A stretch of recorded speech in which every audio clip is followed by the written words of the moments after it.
The artificial intelligence boom is starting to affect the price of everyday technology.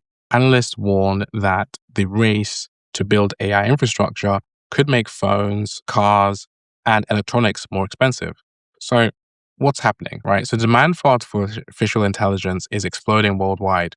Tech companies are building massive data centers to power AI models and generative AI services.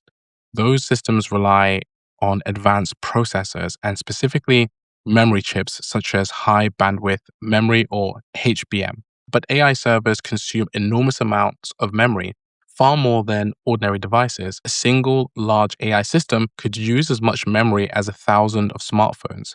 The surge in demand is pushing chip makers to prioritize AI hardware over chips used in consumer products. Companies like Samsung are diverting production towards AI related memory chips because they generate higher margins. And as a result, the supply of conventional memory in your phones, your laptops, and cars is tightening.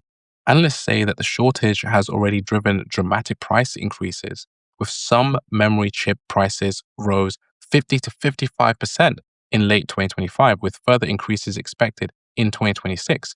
Manufacturers, including Dell, Lenovo, have warned that rising chip costs may force them to raise device prices, with industry forecasts suggest consumer electronics prices could rise between 5 and 20% if supply remains constrained. The underlying cause is the enormous build out of AI infrastructure, which is consuming a growing share of the world's chip production. So here's my take on this, right? So here is the deeper shift people may not necessarily see yet, right? So the AI revolution is not just about software, it's also about hardware revolution. And every AI model requires huge amounts of compute.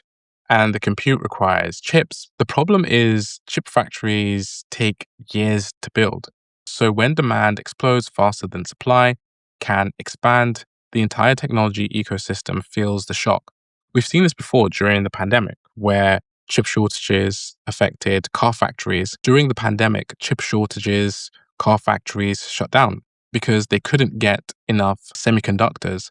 Now the pressure is coming from AI data centers instead. This means that smartphones, laptops, cars, and even home appliances are competing with AI infrastructure for the same silicon. So for founders, it's an important signal where the best opportunities in the AI economy may not necessarily just be software.